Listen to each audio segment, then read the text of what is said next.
And I was like, ma'am, is that all you have? And she's like, yeah. I was like, sir, you can add that with what I have. Don't worry about it. And the daughter looked at the mom and said, see, I told you. And she said, man, my mom was just really down, talking about how, the world is just so dark and no one ever does anything for anybody and no one cares to do anything for me. And she needed a poster board to buy for her daughter, who was doing a project for third graders, teaching them about giving. Like, tell me how you can make that story up. Welcome to Grit, Grace, and Inspiration. I'm your host, Kevin Lowe, and I'm excited to welcome you inside. What's going on? And welcome to Grit, Grace, and Inspiration, your home for the inspiration, motivation, and encouragement you need to get through this crazy, messed up, yet ironically beautiful thing we call life.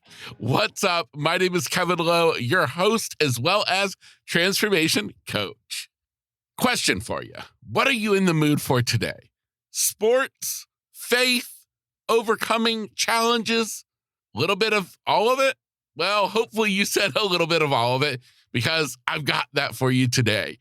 We're combining talk about sports with talk about faith, with talk about life with today's guest.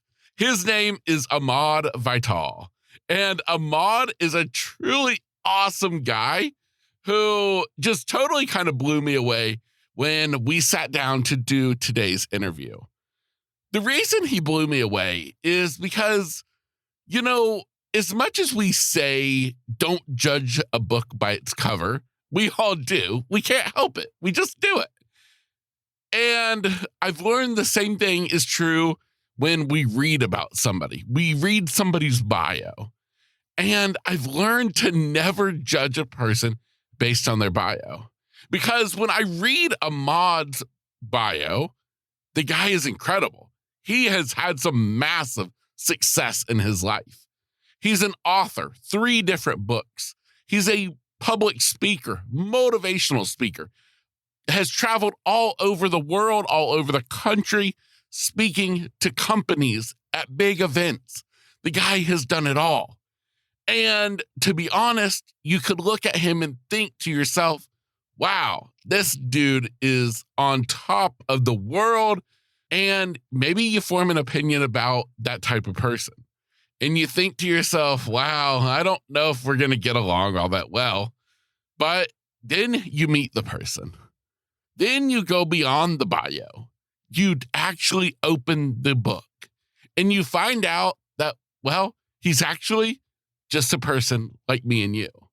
Just a normal person trying to make it in this life, trying to do what he thinks he should do, what he wants to do, what makes his creator proud. Because what's amazing about Ahmard's story is listening to God. It doesn't matter how far along we are on our journey. It doesn't matter how old we are. It doesn't matter what we've gone through, what we've done. We should never stop listening for God's voice. Because, well, God's voice is direction. It's leading us places that we don't even have a clue we should be headed in. But Ahmard listened. And, well, Ahmard has found himself where he is today. So that's when we enter into the talk about faith. Because Ahmard, in amongst with working with athletes and writing books and giving motivational speeches, he's also an amazing teen minister at his church, doing amazing things with the youth. And, well, that's probably one of my most favorite parts about my conversation with Ahmard, is learning more about that. And, oh my goodness, the guy is truly amazing. When I say it's a heartfelt conversation, I mean that with the utmost sincerity.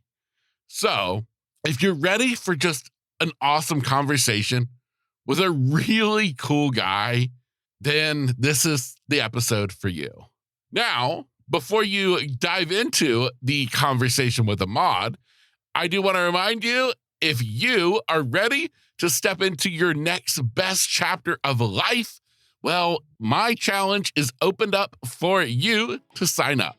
It's called Blossom and Arise, happening on July 17th. So do not delay in signing up today.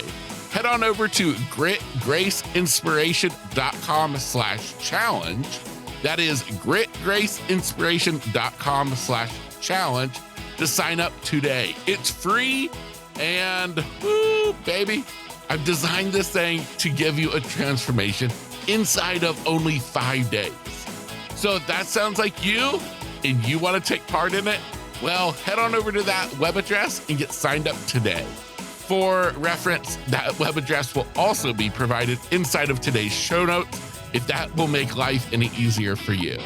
With all of that said and my excitement out of the way, I introduce you to today's guest. Here is my interview with Ahmard Vital.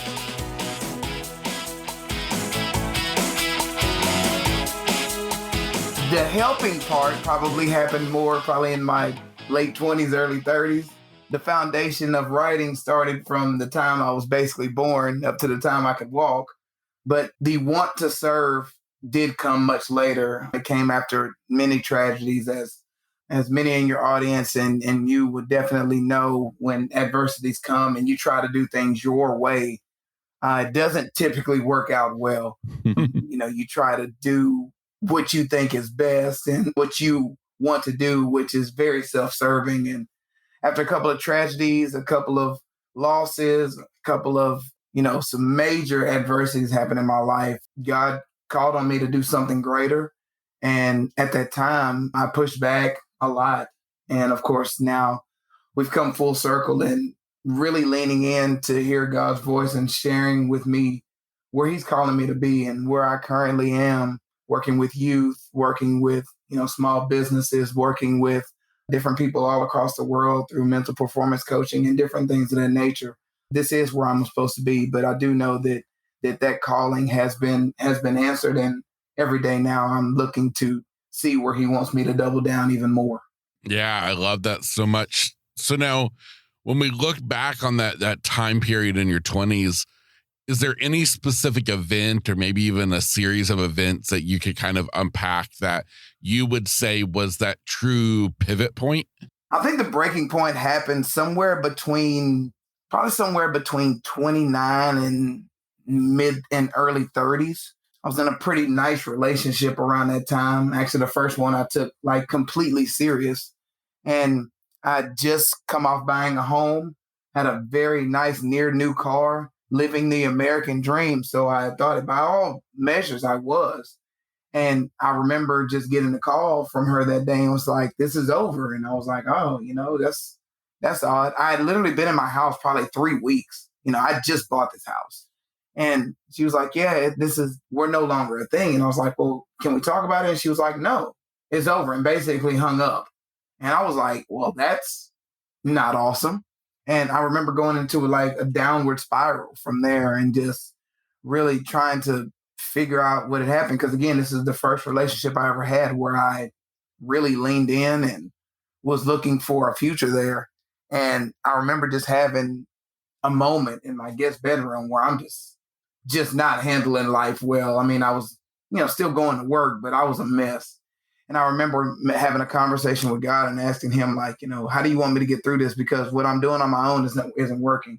I'll tell you what, if you wake me up tomorrow, I'll try a new way. I'll try your way because your way is better. And of course, here I am. He decided to wake me up, and here we are. And I leaned in on that moment. Went and got me a mentor in my life. Started reading more books, obviously starting with the Bible and books like Think and Grow Rich, Who Moved My Cheese, Inspired Destiny, Richest Man in Babylon. All of those books were some of the ones that were sort of the foundation to get me started and get me moving forward. And I'd say that moment is what birthed in me of about a 5-step process to where we are now. That was probably ground zero, and we've just grown from there. Yeah. Yeah. Now, when you look back on the period of life before this change and the life that kind of you've embarked on after that, how would you compare and contrast the two? I came out of college in 2004, extremely unhealthy. I was extremely overweight, a chain smoker, a drinker, just didn't really pay attention to too much of anything. I still had my work ethic, but man, I was just kind of moving along at a very lethargic rate as much as I could from just being, so unhealthy and doing so many damaging things to my body from an intake standpoint. So before that wasn't good, but then I ended up losing the weight somewhere around the time in my early 30s. So that transformation coming out of the other tragedy is what led me to a sort of a full new renewal of life. And that started with, a spiritual shift, a mental shift, a physical shift, and financially I was doing better as well. So I would say right before time, it was pretty dark, though I didn't know it at the time. But I mean, I was like I said, I was really a heavy smoker during that time, and it was not good. And I felt like I was just drifting along, still in my hustle, but from a spiritual and physical standpoint, I was pretty much a mess. Yeah, yeah. Now, when you talked about that relationship that you mentioned a little bit ago, that the other partner in the relationship said, she was done. Had you been in that relationship for a long time? We were going on about 2 years up to that point. We had knew each other in college, but never, connected there. But we ended up getting together later. And, we were both going through different challenges of life. She was a recent graduate. I'd been out probably a year or so before, and just both trying to build our resources during that time. And as much as I, was very fond of that relationship, there were some things that had come along that didn't really sit well with me. But at the time, I was maybe a little bit too enamored with other things with her. I mean, obviously there was love there, but I don't think that if that would have continued on, which, God obviously makes everything happen for the good. But I really do think that, like, spiritually, we didn't align really at all. I don't even remember what religious practice she was a part of at the time, but I just know at the time, even then, I couldn't understand it. Obviously, it was something, on the, I don't want to say on the tree of Christianity, but it was a Christian sect, but I just didn't understand their practices, their ideology, their way of moving. And so, man, I mean, maybe it was a blessing in disguise, but at the same time, I wouldn't be able to I couldn't fathom what was really going on. And since then, I don't even think I've even heard anyone who practices that version of religion at this time. Yeah. So we talk about this relationship. We talk about this change in your life that's occurring. At what point in time do you begin this desire, I guess, I'm assuming desire to maybe start out by bettering your own life? Because I know you got into really in depth in like the study of high performing athletes for basically a decade. Talk to me about that. Where did that come from? What was going on? Well, the sports writing part, I was actually doing that through high school. I was an editor of my newspaper in high school. So I was writing about sports and different things around school, even during that time. When I got to college, I leaned more in on photography, but I was still doing journalism classes, but I wasn't working for a newspaper. I did more photography around that time. And it was a good thing for me to lean in that way and do that. But when I came out of college, I was working with a lot of athletes because I worked at a newspaper where I was covering sports for one area of town and I was covering news in another area of town. And I've always just had a real close tie with athletes. I mean, I was one. And so, the jock mentality, the jock mindset was just something that I've always had. And so I leaned in a lot on the athletes. And obviously, coming out of the first job, I ended up landing a job with a startup company. And we were helping young men and really helping athletes of all different sports, help them get to college and helping them find scholarships. And I did that with that company for right around 5 years before the company folded. But during that time, I started doing work with college football recruiting and covering that. And that's when I really started leaning in because at that time I was probably doing, 40, 50 interviews a month and, putting together the blogs and different things of that nature. And it was good times. And I've always had a very strong connection to athletes. being one myself. But that would probably be the time when I first realized that working with the youth is something that not only I want to do, but I want to lean in on a little bit more. Yeah. Yeah. I love that so much. Now, you talked about athletes and stuff. So were you big into sports growing up yourself? Yes, I was a three-sport athlete myself. My father had me in track when I was probably around 10 years old. So I was doing competitive sports, very, preteen age. And I was a three-sport athlete all through my high school years as well. So I was, football in the fall, basketball in the winter, and then track in the spring. So I did that, all basically I was part of that for all my years in high school. So sports has always been part of my life. Yeah, very cool, very cool. So, where does it all kind of combine to set you off on this kind of thing of motivational speaker? I mean, you've traveled the world. You've now written 3 books. I mean, how does it all intertwine to kind of combust into this life that you've developed? Ah, man, it's a lot of prayer, and that's the title of your show, a lot of grace. Yes. um, because obviously the turning point, late 20s, early 30s was when I sort of jumped back in the spiritual side of my life and the personal development side of my life. And that's obviously when Awaken the Baller Within was written as a means to be able to take on the newfound spiritual development and the relationship I had with God, along with the fact that I'm still a jock in and out of locker rooms. So I'm trying to find a way to marry the two.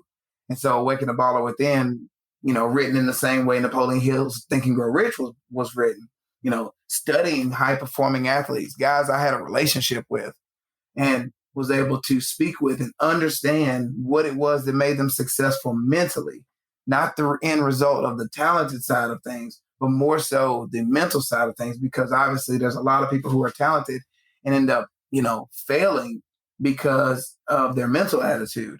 And these guys had both sides of it. And I wanted to know more about how they got to where they are. And so that is where sort of the burn to know more. And that obviously writing the book is one of the things that led to me getting my first speaking engagements, which I believe my first one would have been at a school called Reagan Heights, now known as Heights High School. I knew the coach there, I had a relationship with him, and he bought 80 copies of my book.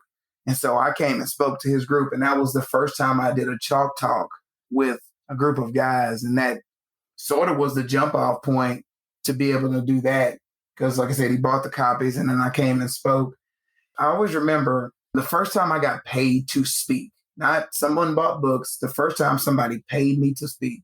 It was at a camp in East Texas, in a town called Tyler, Texas. A guy had booked me to speak to his sports camp. And he, we worked out the deal. And man, you look back at the numbers on that, and you're just like, wow, we've come a long way. But I remember him paying me to come out there, even, putting the deposit down. And I remember going all the way out there. And I remember the night before, I think I was engaged at the time. I was in a new relationship at that time. And I remember packing up everything, headed down to Tyler, and he called me right before and he was just like, hey man, I don't know if you should come because I didn't get as many people signed up as I thought. And I was like, well, man, you paid the deposit. I'm already packed up. I'm already taking off work. I'm coming to do this talk. And he's like, I just don't want you to be disappointed because it's not, many people going to be here. And I was like, man, we're going to deliver to whomever's there. I remember pulling up, we stayed in a hotel. Next day, we're going to this camp and I'm looking around. And I remember I always look back that my first paid keynote was speaking to 2 middle school football players on a park bench in Tyler, Texas. It was more coaches and family members there than student athletes. And I just remember doing that talk. And I think I still have a recording of that thing somewhere. But it was just me and 2 guys. And I remember giving everyone who was there a copy of my book. And I look back at that moment, the humility and just the starting point for something bigger, just looking at that time. It's like there's 2 guys on a park bench. And these guys were not even really, they were probably very introverted. They didn't really say much. They were kind of saying, they're middle school and they're at a camp by themselves. So at the time, I didn't really understand that, but I'm trying to engage them or whatever. And it's like, it's going well, but at the same time, like, I don't even know what we're doing right now. Like, it just was one of those moments. But I look at that as a key moment to show me to where all of this started. I just got through speaking to a tech company out in Austin. The room is filled with professionals of all different talents. And it's like, man, this started from two middle school guys on a park bench. Yeah. What a blessing. Dude, that is probably, that is literally like the most beautiful representation of just growth, of your journey, of just the impact that you can have going from two middle school kids on a park bench to where you are today. That's just incredible. It is. And man, I wish I could say it was me, but I know that there was something greater I was being called to do. But there's been many times throughout my career, through my life, where there's those humbling moments where you're called to serve and you have no clue what you're doing there. You just know that it's just the right thing to do. You know, that's where you're called to be. And luckily, it only took me 3 decades to figure out that you should lean in on those moments. But, we have plenty of examples of guys in history who maybe didn't get it the first, second, third, fourth, or 10th time. And so I'm grateful that God is the overwhelming presence in my life right now. And I just can't imagine doing life without him. Yeah. The thing I keep thinking of when you're talking, I'm like, it's the epitome of blind faith. That's exactly what that is blind faith. You might not be able to see it, but you believe it and you chase it and you keep going for it because you know it's true. And that's you. It's funny at this time that you're saying that at this moment in time. And it's funny. I think that moment of blind faith you're talking about is literally happening in real time right now. When you're called to do something, that there could be complacency in success, as well as, everything is not all of it is about, valley moments. Sometimes you're doing pretty good and you're called to do more and you're not quite sure what that looks like. Probably the past year has been a real stirring in my soul as far as I'm doing what I'm called to do. But it's like, I think God is like, yeah, that's nice. But I put you here at this time in human history for a reason. And this is one of the first years, and I share this with the men at my church right now. And I was like, this is a real beautifully uncomfortable time and season for me right now. Doing work in the ministry, doing work with the business, doing work with the job, and just managing my time as best I can. And sometimes I feel like I am, and sometimes I feel like I'm not. But this is one of the first years where I've allowed God to take not only the steering wheel, but the gas and the keys. And I'm open to something new because I think where he's trying to take me, I don't have a clue what it looks like. And as much as I want to write down as much on those plain tablets so that I may run, I'm more so in an expectation, servant's expectation right now, where I'm allowing him to kind of steer the way. I mean, obviously I have a planner, I have, daily things that need to be done, but I don't really have like a defined end game during this season of my life. I'm in a lot of allowing, a lot of blind faith, a lot of Jesus show me the way moment. And I'm test driving this right now. And there's some mornings where it's a little rocky in the morning because I like to have a full-fledged plan in place. What are we doing? And I just think that he's calling me and showing me like things on a weekly basis. And it's beautiful and it's also a little nerve-wracking at the same time. I have to be honest. Yeah, absolutely. And all I can sit there and think is don't you have to think sometimes that God watches us and he says, oh, Ahmad, you and your little plans, if you only had a clue what was around the bend. And yet he's just there watching, waiting, and thinking to himself, he has no idea what's about to happen. And I think for myself, I actually take comfort in it. I take comfort in the thought that there is a bigger picture at work here. There's a bigger play. And you know what I do in my own life is when those days come when you're not sure how it all fits together and you don't understand how it's all working out and you don't even understand if you're headed in the right direction, is I think it's at that moment that it forces us to focus on just being present in the moment, and understanding that at the end of the day, all the little pieces are going to fit together one way or the other, and it's going to form this beautiful picture of life. And I think that's why it's so important for us to literally just focus on the here and now and be sure that we're making the most of every moment, because we're traveling down the path, whether we really know it or not. We're going down the path. The path is moving, and it's the path of life. And I have to say, with the work that you're doing, the work that you've done, I think you're on the right path, man. I think some big things are going to be happening for you, and I love it so much. I thank you for that. And kind of here we are. And, you're talking about like, you God looking down and saying like, oh, Kevin, this is cute. You really think your limited self mentally is going to like even come close to what I have for you. But I appreciate your effort. I just need you to be available. Yeah. And there is an excitement that comes along with it, but when you come up like entrepreneurs and things of that nature, you're supposed to have a business plan, you're supposed to have a marketing plan, you're supposed to have goals, you're supposed to tap into every area of your life, your physical, your spiritual, financial, business, mental, social, family. Like, okay, what's your goals for all of those? Like, right? You're supposed to have those things. I teach you're supposed to have those things. Yet right now I'm like, there's a couple of things that I'm not doing right now. And it's like, I told, a couple of the guys at the church, there's great men who pour into me at my church.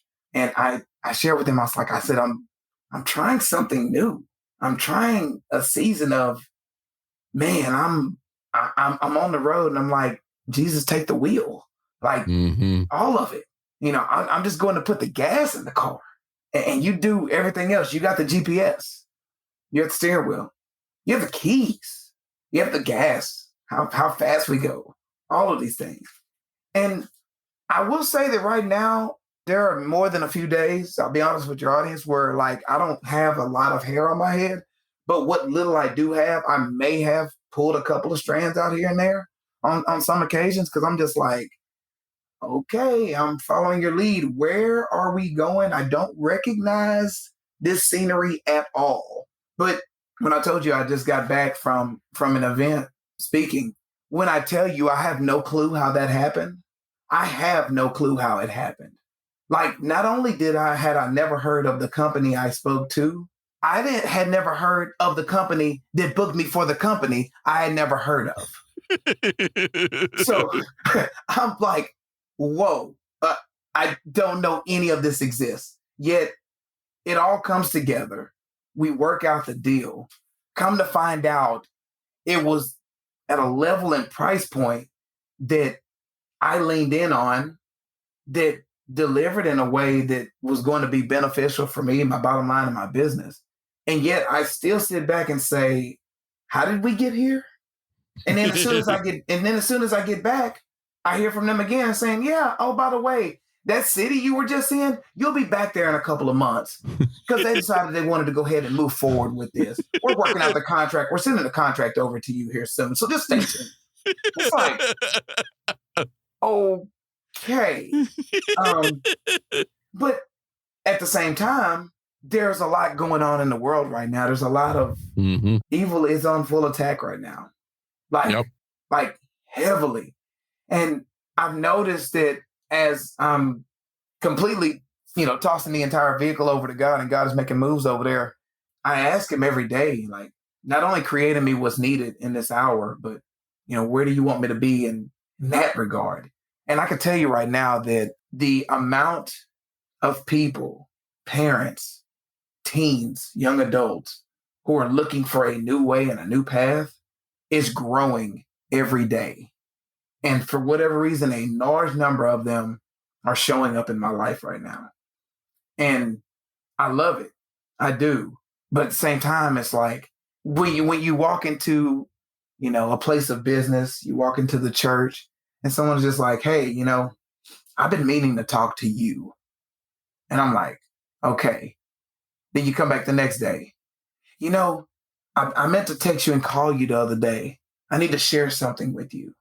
And then most recently, I was at one of the places I frequent, and someone was just like, I need to sit down with you. I'm like, oh, okay. Like, I don't have one scenario. I have about 4 scenarios I need to lay out to you. And so while God is like, I'll take care of all of this, you go take care of this work. I'll make sure this is going to work out. You prepare yourself in the way you need to. But what I need you to prepare you for is this season of growth and healing, of restoration of those around you, some of which you don't even know yet. I'm talking about people who just show up in my fitness classes and it's their first time there and they walk out and say, I'm so glad a man of God is teaching this class. And they have a need in that moment. And we were placed at that time together to be able to do something in that moment. And it's beautiful. It really is. But at the same time, it's like, that you're in a position where you're called to grow. You must grow to be able to take on what he's asking of you. And that's where I think it's not stressful, but I mean, you put a seed in the soil, you put a caterpillar in a cocoon, the old you has to die, right? The old you has to die. This version of you, this version of us on this call right now, we cannot remain where we are 2 weeks from now. There must be growth. And with growth comes pain. A great pain. It's a trade-off and a much needed one. We are not going to be the same gentleman a week and a month from now. And that is because God is calling us to be something more than what we are needed to be right now. Yeah, I agree 100%. I want to ask you, when we were talking about your deep study of these high performing athletes, and you wanted to understand their habits, what they're doing, what is the through line between the athletes that you studied and, let's say, the people you're speaking with today, the teenagers or the adults? What's the through line? What's the thing that maybe combines them all that you're able to take from that, kind of chapter in your life and use it in what you're doing today? That's a great question. Great question. I would say that there's a hunger. There's a need for something more, something greater. I was dealing with athletes who were at the top of their game. I'm talking, top 10 in the country recruits. All right. So you're looking at 50 states and you're one of the top 10 best in the entire country, which means that there's a lot of colleges wanting you to bring your services and talents to their school. But the guys I interviewed and for the most part, most of these guys, not all of them were top 10. There were a couple who were, your Russell Shepard, your Andrew Lucks, those guys were top 10 in the country, position wise and sometimes overall. But no matter what, when you talk to them and find out what they look to improve, they always had something that they wanted to improve. They always wanted to be better. And, you're looking at the tape and you're like, your game is pretty complete. But these guys have a sense of wanting to grow all the time. And I find that as well with people, who may be plumbers, may own a landscaping company, may be, a ministry leader, an associate pastor. There's always a next step. There's always a growth process that they're asking for, because I will find that a lot of them, and I'm seeing more of this now, is that they have a very servant attitude. They want to make others better, right? You're talking about, a level of altruism that is just amazing. It's just selfless. Like I know, like nearly all the guys I interviewed for Awaken the Baller Within, man, these guys were, they would find that teammate, the one who probably won't play one snap of college football, but he would bring that guy and say, hey, I'm going to go run some sprints. I'm taking you with me, because he wanted that person to be better, right? Even if they don't end up playing at the college level, or maybe they weren't slated to be playing at the college level and now they can play at a lower college level. But the idea that college football was even in their sights wouldn't have been there without this superstar athlete saying, hey, I want to take you under my wing and I want you to come with me and let's get some extra work in. And these guys, when I say they were servant leaders, most of their actions, while it did benefit themselves, they looked to make sure and do what was best for the team first. And I would say that's where the through line is. People who want to do better for their family, do better for their companies, do better for those around them. Just like on a football team, wanted to do better for the least of these, for the guys who nobody knows their name. But here's a superstar athlete who's like, let me take you over here and let's help level you up over here. That's where I would say the through line is. And it's refreshing to see people who operate like that, because that is the sign of a true leader, one who's willing to serve first. And I'm grateful that my mentor gave me that great piece of advice at that turning point in my life, to where if he doesn't share with me where you're always looking to serve and give, I'm not on this podcast right now. I'm not speaking in multiple venues. I'm not doing performance coaching. I'm not a team ministry leader. I'm not any of those things. I just be a dude out here trying to make money and hustle, but with no true glue to bring something greater than just making a living or creating things for myself. Like, that's what brings those two together. The people I work with now and the athletes I formerly and currently work with, is that they want to see, they're servant leaders, and they always look to improve.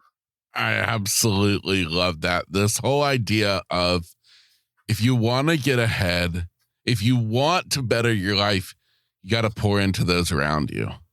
And I think that is just truly powerful. And like you said, we're not talking just about athletes in terms of a team.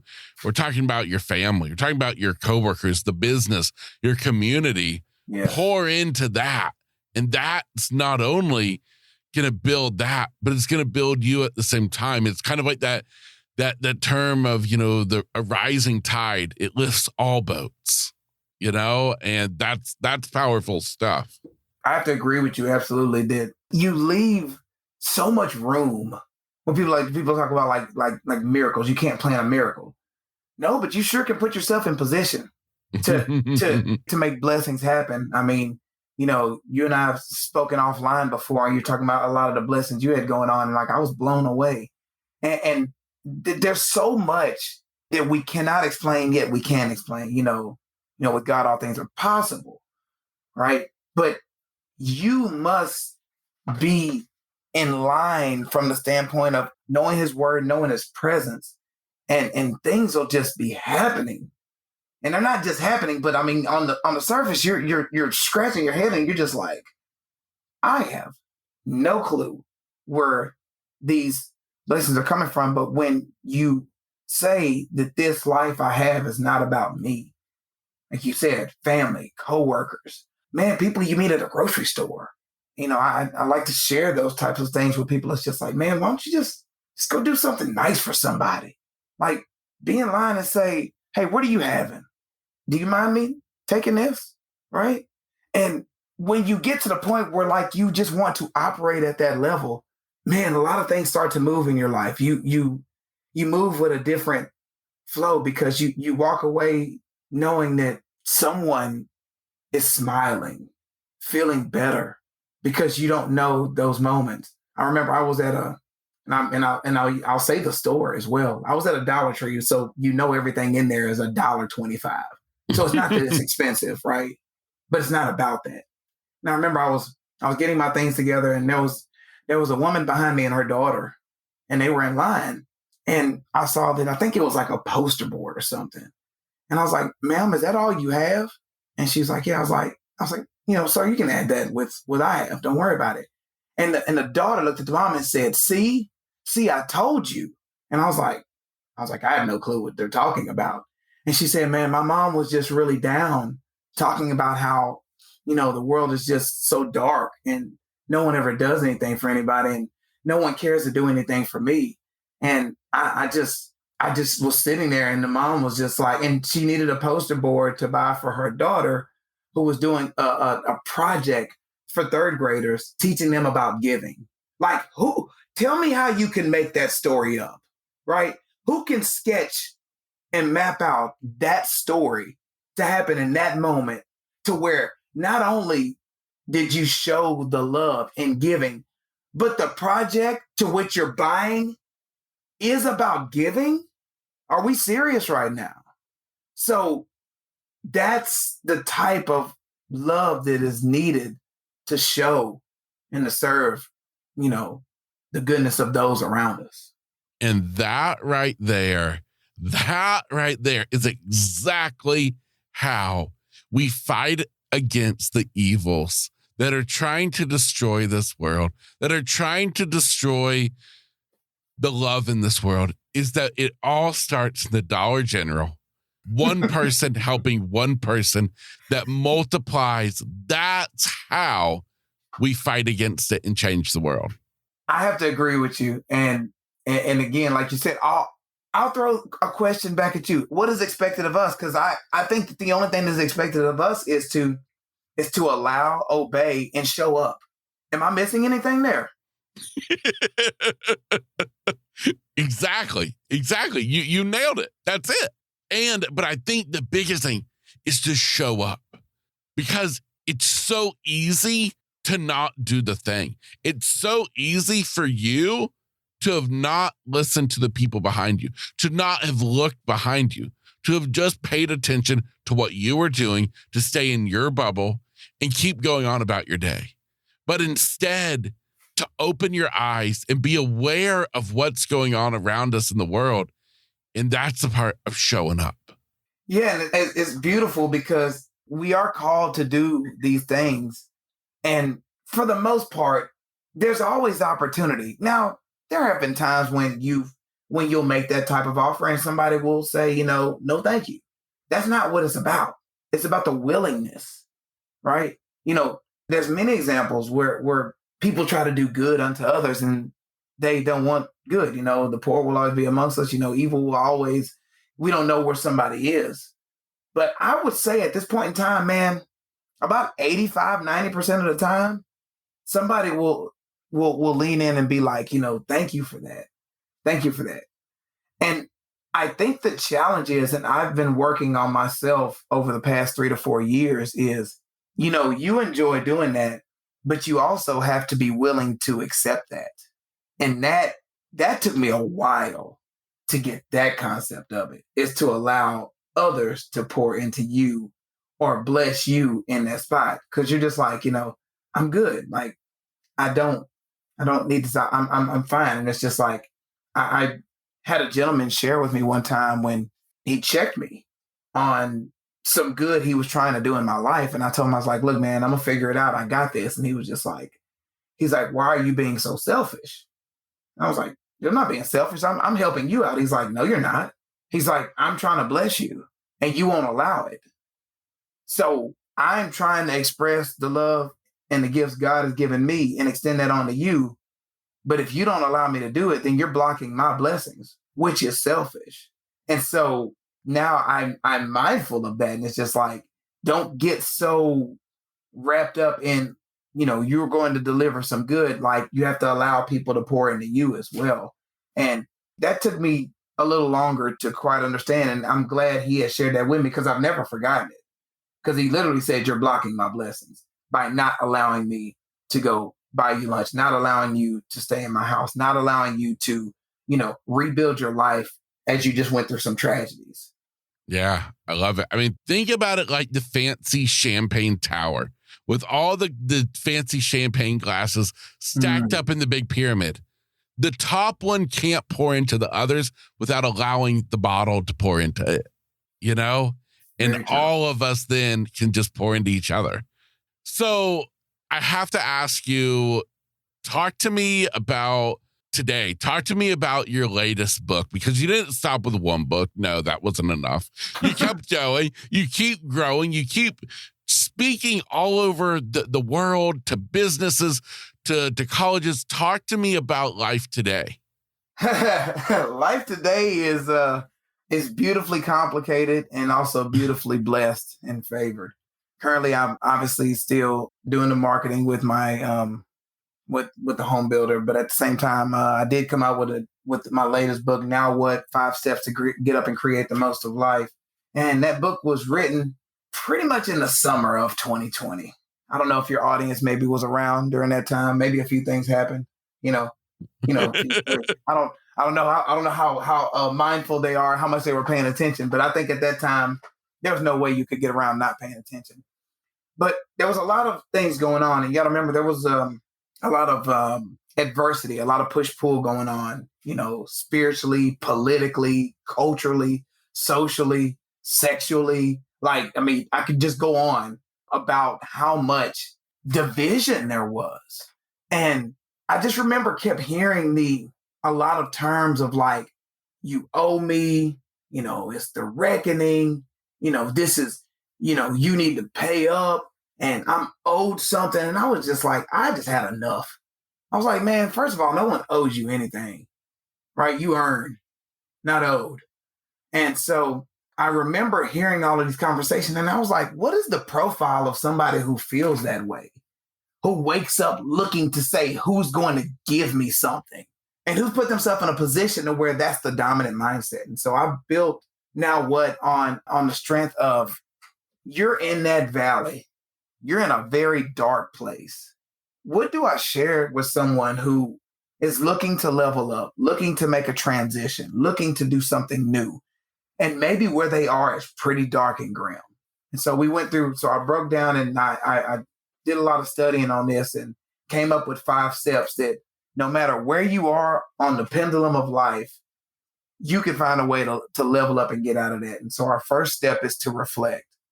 For all of us for the good Christian folks out there, this would be the time when you spend a lot of time in prayer and sit in the stillness. The main thing when you come to reflection is you look around and see the mess you have and you say, okay, how did we get here? How did all of this occur? Because it didn't just show up. Everyone has that closet, right? The closet they keep shoving stuff into, the one that has been untouched for years. You don't even know what's in there, but it's not clean, right? So think about that from a mindset standpoint and from your outer surroundings.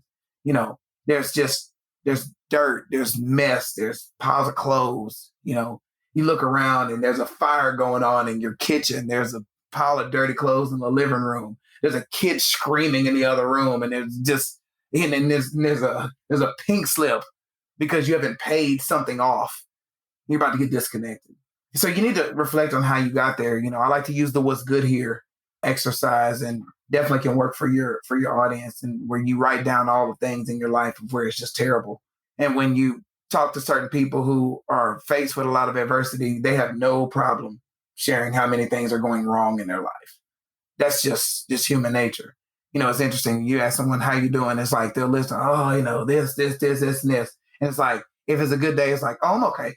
They never go into detail how good life is, but they'll tell you all the bad. And so I like to work on an exercise that does that and really try to understand that all the stuff that you see that is bad in your life may not be so bad. It probably created in something in you to where you had to grow and become something because of that, even if it's self-inflicted. And also you may look on there and be like, why am I still worried about that? That person, that event, that moment in time. It's why does that still have real estate in my mind? That was 10, 12 years ago. Somebody's still holding on to baggage from when something happened when they were in their adolescent years, their childhood years, something that scarred them. And it's we have to look at those moments and see how they were a great moment in our life. And after you come out of reflection, you need to decide. That's step 2. You need to decide, okay, we see where the mess is. What do you want to do? What do you want out of life? Right? I know when you and I spoke before, you had some goals, some business goals and some family goals or whatever. And so you decided that like, okay, I want to do this. And so you start laying out, on plain tablets, what do you want? And you write it down in as much detail as you can. Then when you come out of that, you go into step 3, which is the planning phase. Now you got your mind maps out, you got your business plan, your marketing plan, your strategies. You start looking at different ways to be like, okay, I want to go into heating and AC repair. What do I need for that? Do I need some training? Do I need a certification? Do I need finances to go get the degree and the certifications? Where do I go to be able to take care of that? And so that's where you go into your planning phase. And step 4, obviously, is action. You get into action. It's time to move, right? Your plan that you laid out is probably going to change. We spoke about that earlier, how, you have your plan laid out and God's looking at you like, that's cute. But I have something else for you, but you'll soon know that. But let me just go ahead and let you just play through the process as it's going. And so you act, and that's where you go into things, get into that kind of burn the ship moment where it's like, look, I need to make sure and achieve this goal and get to this place and make something happen. And it's going to be awesome. And the last one, and I think is one of the most important of the things. So we reflect, we decide, we plan, we act. And the last one is to seek. And seek is seeking counsel. Build your tribe. Get you some community, right? It's not meant to be lived alone. Life is not meant for anyone to be lived alone. And this is when you go find a mentor, the AA member, right? You get the expert in the field you're trying to go into. You get with a pastor, a minister, a deacon, someone, an elder in the church who can help you from a moral standpoint. So, right, you have your mentor who takes care of all things, kind of like a catch-all kind of guy, a guy who holds you accountable, has your goals, and knows what you want. You have an expert in your field, someone who's done the work you're doing and is doing it at a high level, right? Whether you're going to teach in professional law, real estate, it doesn't matter. Landscaping and all those different things. There's someone who's very good at that. You want to connect with them and be an apprentice for them. Then you need that ministerial person, that person who's going to have what I like to call the moral barometer for you. The person who looks at you and says, this is not illegal, but it's not a great thing to do. This is not something you really want to be doing. And then, of course, the other person you want is just that patriarch, old school. Some people call him Papa, Grandpa, the guy who's just seen a lot of life and just has timeless wisdom. You want a collaboration of those type of people in your life to be able to help you bring you out of that place, which is why, I speak big on community, on how we need people. We need people in our lives to pour into us, to pray for us, to stand with us, to guide us, to mentor us. And so that is the 5-step process that goes with Now What. And hopefully your audience can find some value in that and knowing that those are going to be 5 steps that can get them from point A to point B and live a more powerful and fulfilling life. That is amazing. Now, I think, though, we skipped one step in that process. What's the process, the step to get the book? Where do we go to get the book? Well, right now it is available on 33 different platforms. So whatever your favorite bookstore is, everyone has their favorite. Definitely can go do that. To preview it, my publisher has made the link available to get to preview a digital copy. They can go to booknowwhat.com. That's booknowwhat.com and get a preview copy, look it over. Obviously, we'd love for you to be able to purchase your own paperback copy. But for now, Book Now What, you can go check it out. And then, hopefully you get your own copy and be able to make some notes and level up and do some things. But that's where you can make sure and pick up the book. Yeah, well, I love that so much. And I will be positive that link is left inside of today's show notes for easy access. Man, dude, I just want to thank you in the most sincere way possible for sharing your story, for sharing just your absolutely kind of eye-opening insights on life. You're a truly awesome guy. I love what you're doing.